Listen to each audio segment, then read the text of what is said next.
Halo semuanya, selamat datang di 90 menit bola. Kita awal informasi kali ini dari kabar Tom Haye kagum dengan atmosfer GBLA, ini gila. Tom Haye bersama Persib Bandung langsung jadi cerita tak terlupakan. Gelandang naturalisasi timnas Indonesia itu mengaku baru kali ini merasakan pengalaman paling gila sepanjang karirnya. Haye turun di babak kedua, tepatnya di menit ke-60, menggantikan Mark Klok. Saat itu Persib sudah memimpin lewat gol Uliam Baros.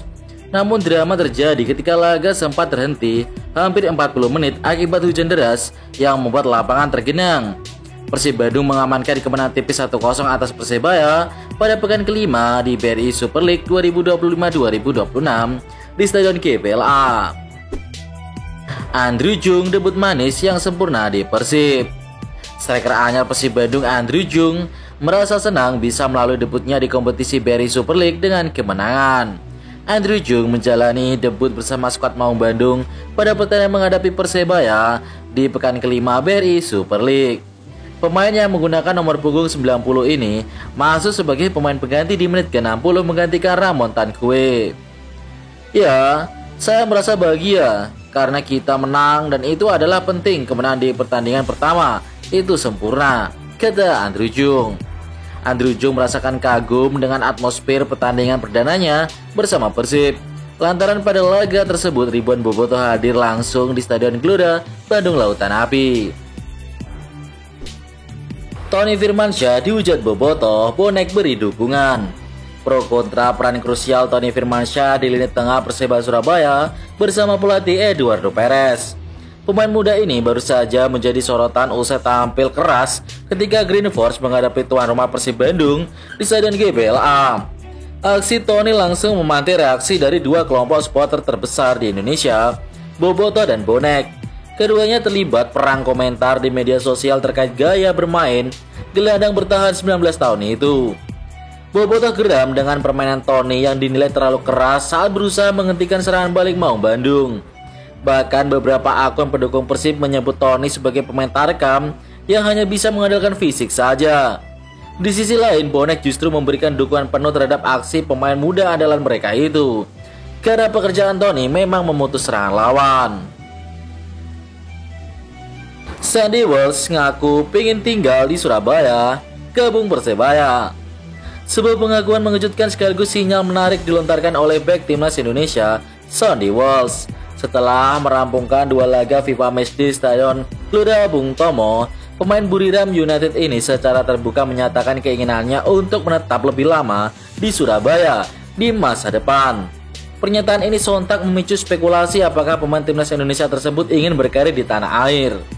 Nah, keinginan Sandy Walsh untuk menjadikan Surabaya sebagai rumah keduanya bukan tanpa alasan. Kota pahlawan memiliki ikatan emosional yang sangat kuat baginya, karena merupakan tanah kelahiran sang kakek. Apakah keinginan untuk tinggal di Surabaya akan membawanya berlabuh ke klub kebanggaan kota tersebut, Persebaya, di masa mendatang? Sekelas akun media sosial Persebaya sindir Persib. Kekalahan yang dialami Persebaya Surabaya saat menghadapi Persib Bandung pada pekan kelima BRI Super League meninggalkan rasa pahit mendalam bagi skuad bajul ijo. Usai pertandingan berakhir, akun Instagram resmi Persebaya Surabaya melontarkan sindiran terhadap jalannya laga. Sindiran tersebut tampak pada salah satu unggahan klub pada hari yang sama pada Jumat 12 September 2025 yang menyoroti momen pelanggaran sebelum terciptanya gol tunggal Persib Bandung. Melalui unggahan tersebut, Persebaya menyampaikan bahwa hasil akhir laga melawan Persib meninggalkan luka mendalam bagi tim. Unggahan tersebut langsung membuat suasana makin panas. Viking dan bobotoh merespon unggahan media sosial Persebaya bahwa unggahan tersebut bisa jadi konflik horizontal ke depannya. Dipermalukan Dewa, Arema langsung evaluasi. Pelatih Arema FC Marcos Santos langsung melakukan evaluasi skuad usai dikalahkan Dewa United di Stadion Kanjuruhan. Skuad Singoedan perlu cepat-cepat berbenah menutup berbagai kekurangan yang terekspos melawan Banten Warrior. Sebab lawan selanjutnya adalah sang juara bertahan Persib Bandung. Kami akan melakukan pembenahan langsung karena selanjutnya akan menghadapi pertandingan besar melawan Persib, kata Marcos Santos. Laga Arema versus Persib akan tersaji pada Senin 22 September mendatang. Dia tak memungkiri bahwa dalam pertandingan kali ini Arema FC tampil tidak baik bahkan harus kebobolan di menit ke-12 oleh penyerang Dewa United Alex Martins. Selain itu, lini tengah yang menjadi salah satu kekuatan Arema FC juga tidak bisa menyuplai bola matang ke barisan penyerang.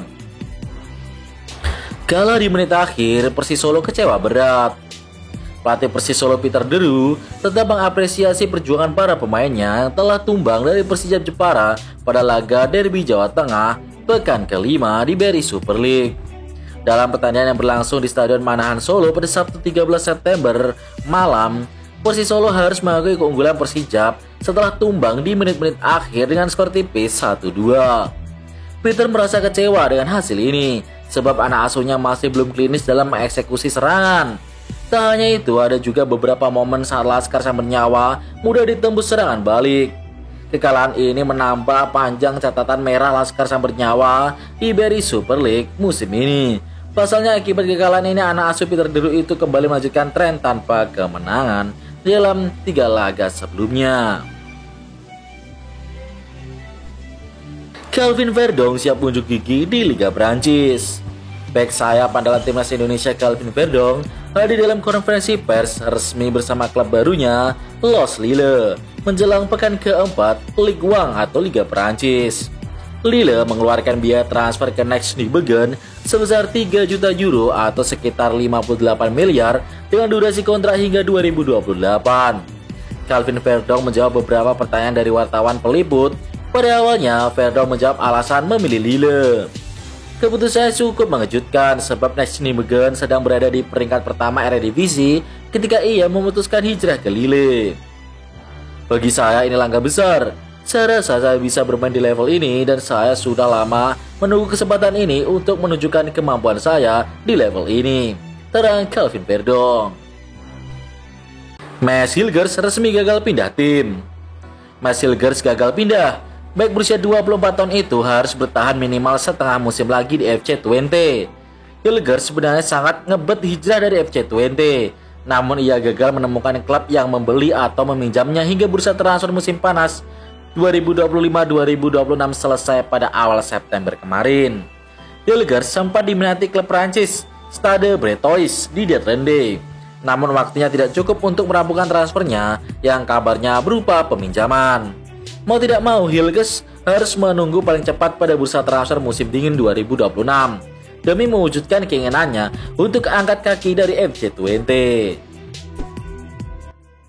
Highlight BRI Super League dan klasemen sementara.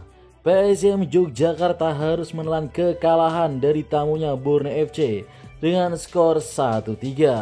Wah, Borneo FC 4 pertandingan 4 kali menang. Luar biasa sekali Pesut Etam.